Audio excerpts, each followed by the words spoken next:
channel. I'm Nikki. And I'm Rachel, and we're the Stitch Sisters. And today you might notice that we are in our studio. This is where we film our online classes. And today we're bringing you a tutorial. So we thought that we would film it here. Yeah, it's much easier. It is. We've got everything all set up. So we thought we'd come down and show you our little surroundings and also do you a lovely skirt tutorial. Yes. So today we're going to show you how to make a quick plisse skirt like the ones that we're wearing here. We'll insert a picture of the finished ones. Now, plisse is a fabric that is a chemically pleated fabric.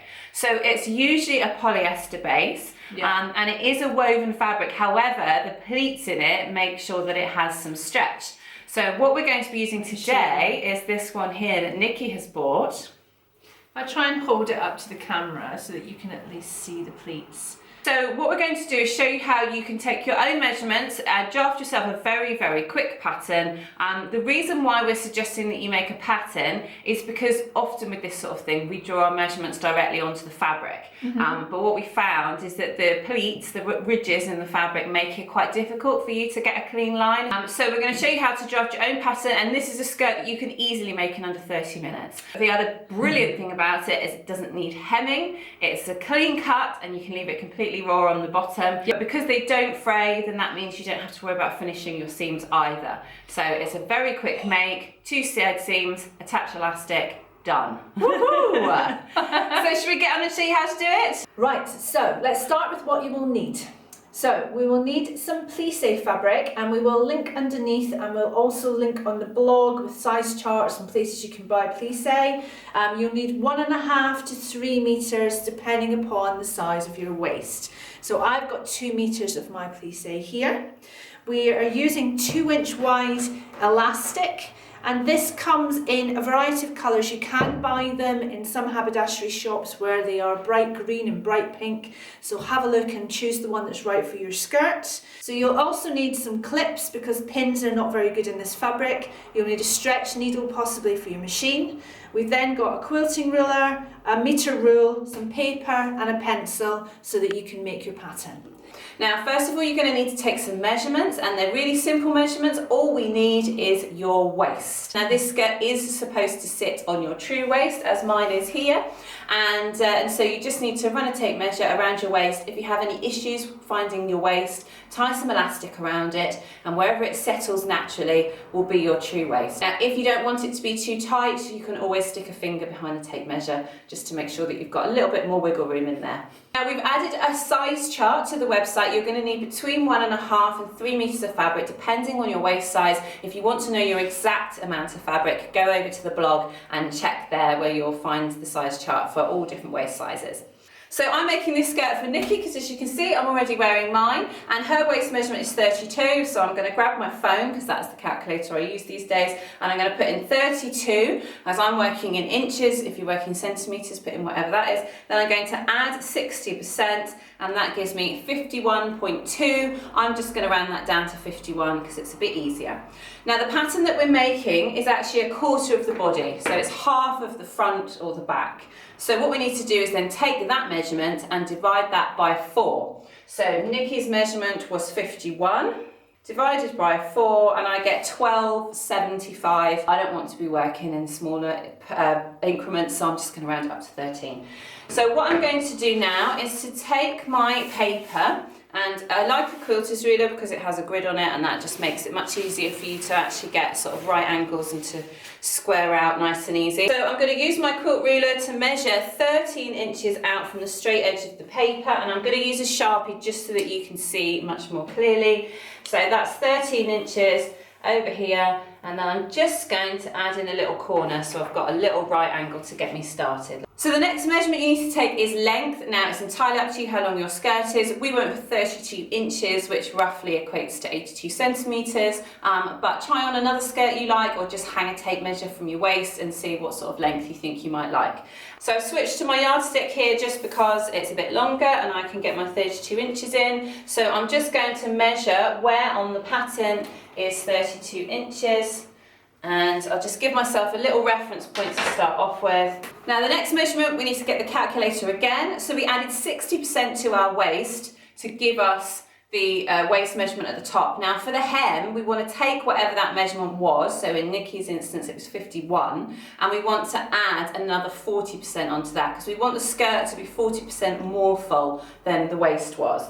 So I'm going to grab my calculator again. This time I'm going to put in 51 and I'm going to add 40%, and that's giving me 71.4. So again, I'm going to round that down just because it's easier. So 71 divided by 4, again, because I'm making a quarter of the pattern, gives me 17 3/4. But again, I'm just going to round that up to 18. So I'm going to grab my ruler and I'm going to mark 18 inches from the edge. On my paper, it's not quite wide enough. And I could tape on another piece of paper, and if you're making a bigger size, then do that. But because we are not being precise, I'm just going to use the edge of the paper. So instead of worrying about that extra quarter of an inch that I'm missing, I'm just going to square along there, and that can be my hem circumference. Finally, we need to take our yardstick back again, and we're just going to connect the dots. So I'm just going to connect the waist seam to the hem with my longer ruler, but you could just plot it with a smaller ruler if you want to.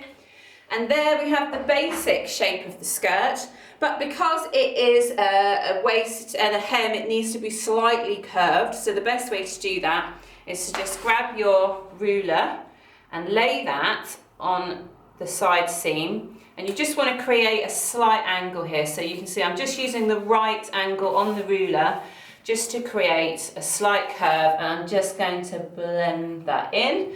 And that's just going to mean that where the side seams get sewn together, they're right angles, so they're going to match. And then I need to do the same at the waist, except that I'm going the other way. So I'm just going to bring my right angle, again using the side seam, but I'm bringing it up above the waist seam. And I'm just going to add in a little corner there and sort of curve that in. It just means that it's much easier for you to join the side seams together in a nice straight edge. So just to make sure that we don't get confused later, I'll just cross that one out and cross that one out. So the first thing we want to do is to take our fabric and fold it into quarters. Now, because of the way the pleats run on this fabric, they actually run from the selvage to the selvage. And you would want the pleats on this skirt to be running vertically down your body, otherwise it wouldn't be very flattering. So what we're going to do is we're actually going to be cutting the pattern crosswise to the grain. So the best way to fold your fabric is to take the selvage edge. On this one it's quite clear because it's a different colour.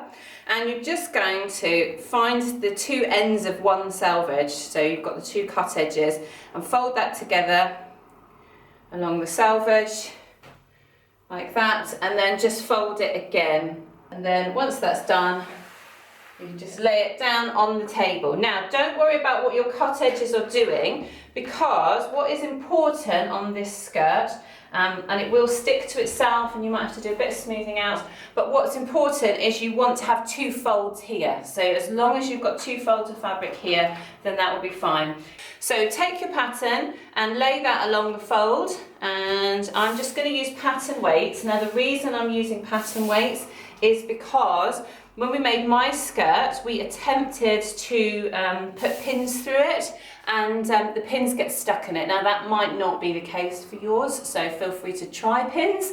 So what I'm going to do is cut around this, and then I'll have two skirt panels, one front and one back, and we'll be ready to get sewing.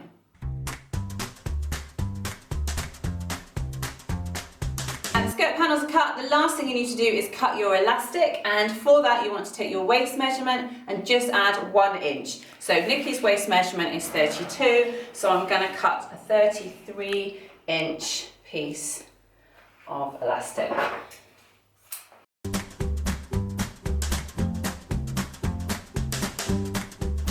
Now, we've done a little test with our plisse, and it's sewing absolutely fine, but you may want to do a little test, or you should do a little test before you start. And if you've got any issues with your universal needle, then switch to a jersey or a stretch needle. So we're going to put both of the skirt panels together now. We're going to join them right sides together, and we're using clips because we found that the pins were getting stuck in the fabric. Okay, so I'm using my standard straight stitch for this machine, and we're going to use the edge of the foot, so 1/4 of an inch. I'm going to start with the reverse and end with the reverse.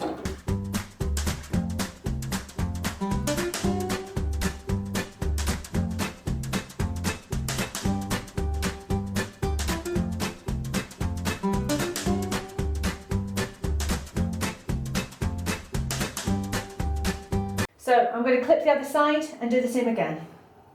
So we're all sewn, both side seams are now sewn together, and I'm just going to turn it right side out.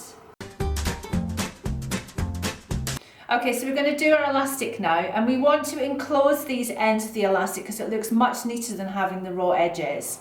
So we're going to have folded it in half, and I've got one end, the underneath one is 1/2 inch longer than the one on top. And what I'm going to do is I'm just going to fold the top end 1/2 inch over the underneath one. So I've already enclosed one raw edge, and then I'm going to fold it again, and that's enclosing both raw edges. Now, in order to sew that, all I'm going to do is I'm going to reach in between both layers and grab it so that I'm opening it up like that, and you can see that they're nicely nested in between each other. And I'm going to take it to the sewing machine and I'm going to sew down the edge here. So I'm probably going to use a zigzag stitch because I think that will give it more movement and it will hold it in place.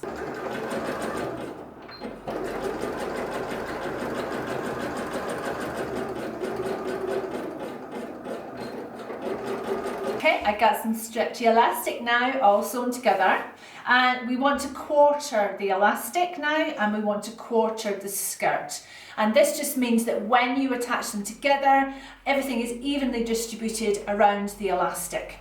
So the easiest way to do that is to find your halfway point from the end you've just connected, and either pop a pin in or just mark it with some chalk or something like that.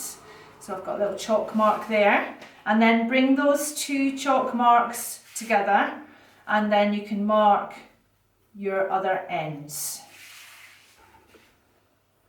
Right, so next thing we need to do is do the same on our skirt.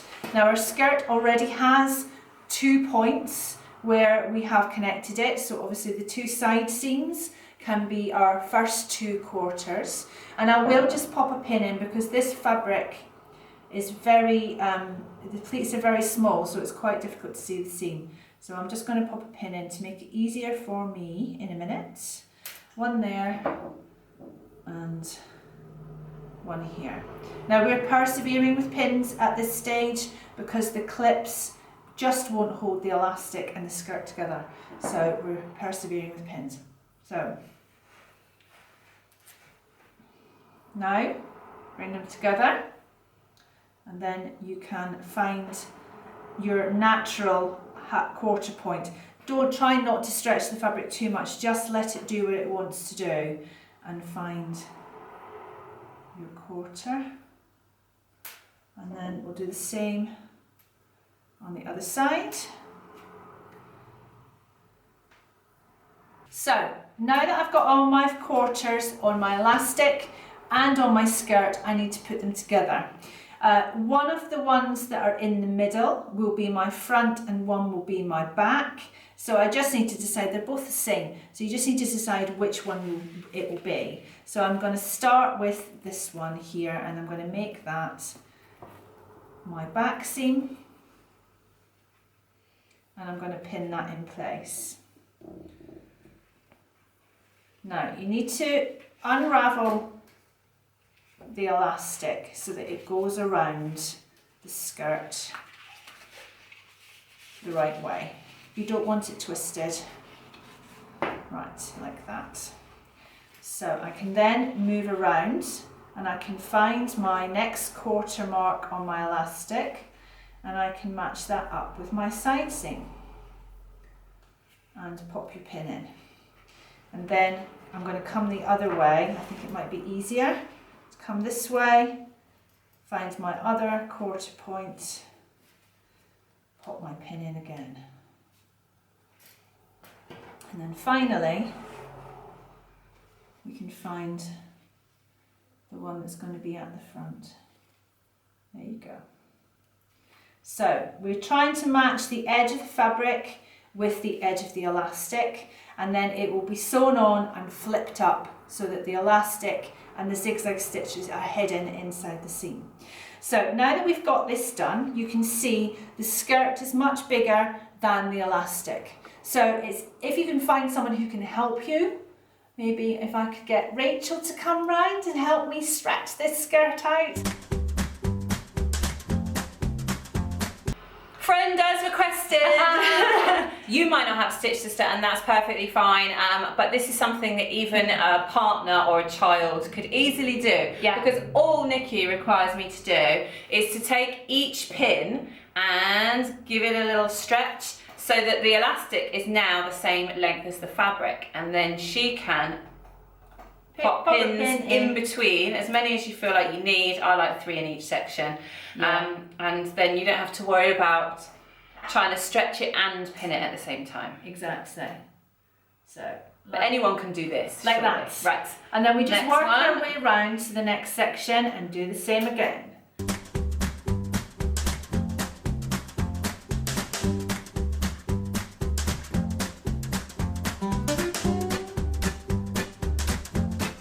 You can hire Rachel out for £5 an hour to come and stretch your elastics I think for that you. might be a little bit cheap. Thanks very much.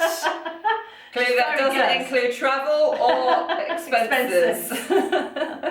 So I've set it up under the machine. We're using the edge of the foot again. We're doing a zigzag stitch, and this is a 5 width and a 1.5 length. That's just the standard one that comes with this machine. But if you want to recreate what I'm doing, then that's the measurements that you need. Now, what we need to do is we've got the plisse on the top, because the plisse, as you can see, even though we've pinned it, we still have some stretching to do with the elastic to make the elastic fit the plisse. And it's easier to see what you need to stretch, and it's trying to keep this edge neat along the top. But the problem you're going to have, and the problem you're going to see me having, is that you need to stretch the elastic with 2 hands. So your stitches may not be the neatest, but we're just going to go with it. It's not going to matter.